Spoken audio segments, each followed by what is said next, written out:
I'm glad that we could get together today and kind of talk about the different things that are going on in each aspect of the business. And I just wanted to welcome all of you and thank you for taking time out of your day to kind of talk to everybody that will be tuning in on Friday when this airs, and kind of give them like an idea of what's going on throughout the marketplace and what's happening. I know that everybody has something different going on when it comes to like what's going on with their particular part with COVID, with closings, with purchases, with inspections. And so, Jovi, thanks for putting all this together and bringing the experts together. I mean, you call me an expert. I totally love that title. Good. Do we like the title? Because that's going to go on the flyer. I do. So, with that being said, I think like, as usual, I'm going to just kind of control the conversation and kind of talk to everybody differently about what are they seeing with COVID, how we're adapting to those changes, what we think and, that we might see in the future with COVID. And I think that really we start with Giovanni and just kind of say, hey, Jov, what do you think the market's doing and how does it look? And what's kind of the feedback that you're finding out in the marketplace as far as values are going and if sellers are, going to be selling? And tell us a little bit about what you're seeing and hearing out there from your perspective as a realtor. Well, we all know that we can't really do showings right now, but activity is still there. I mean, we still have sellers interested in calling for CMAs. They actually want to ask us, is it okay for us to put it on the market now or should we wait for later? So it's a case-by-case basis, obviously, because nobody knows what's going on right now. It changes every day, but we are doing virtual appointments.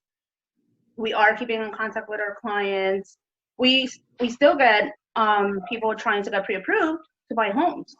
So a lot of people are interested in virtually videos and showings, or they're getting prepared now for when we're able to start showing physically.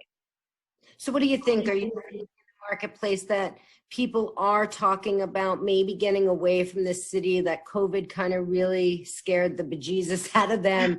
And since that was kind of the hot zone for quite some time, that people are looking to exit New York City or New York and kind of spread out to the suburbs, maybe Jersey, Connecticut, those kinds of places? Well, personally, I do have a couple of people that are expressing leaving the city and going to like Westchester or Rockland. So they are moving up. They're looking. So kind of this would be kind of a question for everybody.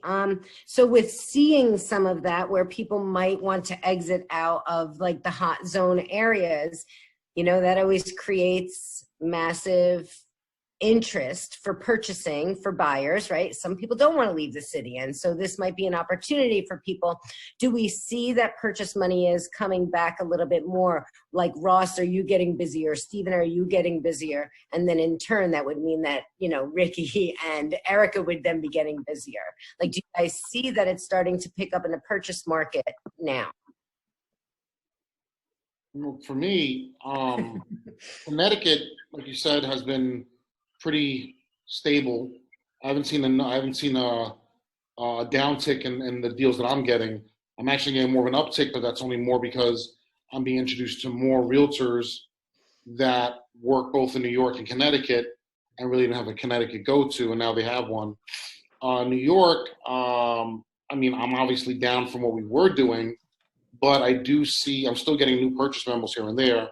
So there are some people doing the virtual offers, and it's just, again, it's not the same amount of volume that we're used to. But I see the scare. There's a period that we got nothing, and that actually now has changed. I think people are getting frustrated. They're like, all right, I want to move on with my life. I want a house in the summer.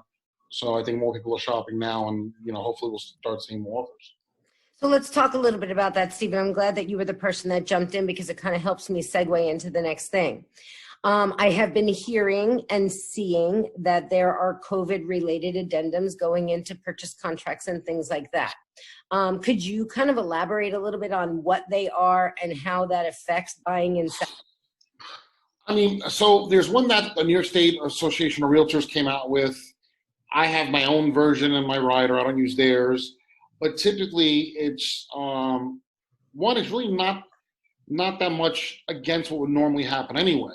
It's pretty much stating most of them that they're going to allow additional time if the reason why we can't close is due to COVID. In reality, did you need that in writing? I guess in certain situations you would.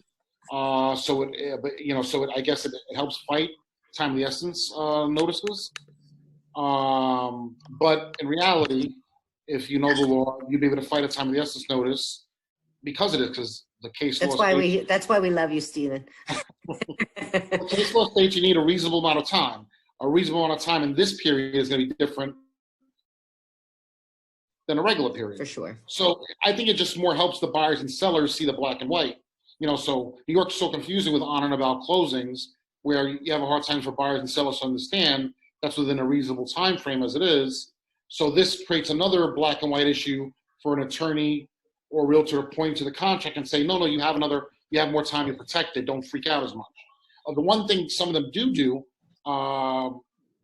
is allow for cancellation if your extension is going beyond 30 days. Okay, so let's talk a little bit about one more thing for that. Like, right, a lot of people are doing virtual tours and people are kind of going into contract sight unseen. Mm-hmm. And is there a rider to protect them if, like, once we can open up and they can get into the property, they want to back out of the property because the pictures didn't, really maybe show some things, because videos and pictures can show you what they want to show you and not what you're really going to be able to see. So what's the protection in that? Well, I've seen a couple things. One, and again, I'm not speaking for realtor law, I've seen realtors let clients in with the notion of they're not going in. They go in, open the door, stay by their car. The client's go in. I don't know if that's a violation or not, but I've had a few of those. And then I've had the clients actually being shown the home by the sellers themselves. That I have more frequently than anything. Right. Where, the realtors are just setting it up amongst the owners, and the owner and the buyer goes in and gets that. The third thing, the third thing, which is rare, is more, but I'm doing it as well, is a clause where they can cancel, within a 2-week period of time for, let's say, with a post-inspection type of situation where someone like Ross, or some, I find more inspectors showing the homes and doing the inspection at the same time. Yeah, so great segue, Stephen. Thank you. Ross, I was just going to then ask you those same kinds of questions, like what are you seeing out there as far as inspections go? Sellers are letting you in, you have to be hazmated, suit up. What's happening out there? What are you seeing, and how long is it taking you to get in to do an inspection? That's number one. And number two, how difficult is it? Yeah, so the guidelines have definitely been changing almost like on a week-by-week basis. I would agree with Stephen that about 3 to 4 weeks ago, we were at an all-time low, about 80% decrease in inspections. But over the past 2 weeks, it's actually been ticking up. As far as getting access to the home, vacant homes are definitely moving a lot quicker, a lot more, actually multiple offers on these vacant homes just because they're a lot easier to show. And you're right. I mean, a lot of clients have been making offers based on virtual tours and photos and videos, and they're really seeing the house for the first time with me. So there was a period of time, and even still, I've been doing a lot of Zoom inspections for those houses that aren't vacant, or for clients that don't want to be present during the inspection.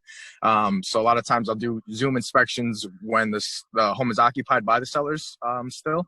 And I didn't think it was going to turn out as good as it did, because now the clients are actually crawling around in the crawl space with me. They're recording the entire inspection on their phone so they can view it at a later date. They're getting in all the attic spaces underneath all the sinks. They're seeing it at the comfort of their home with their family, which I couldn't imagine it turning out, this awesome. But yeah, I mean, we're definitely wearing, our PPE, our masks, our gloves, the booties, sanitizing everything down, maintaining social distances when everybody is present. So, I mean, yeah, we're making it happen. So also, like, we talk about this a lot in our first time home buyers seminars and stuff, and after an inspection is written up and the buyer wants something completed in the property, and it goes back to our friendly attorney Stephen Colon, and he's like, okay, let's negotiate this.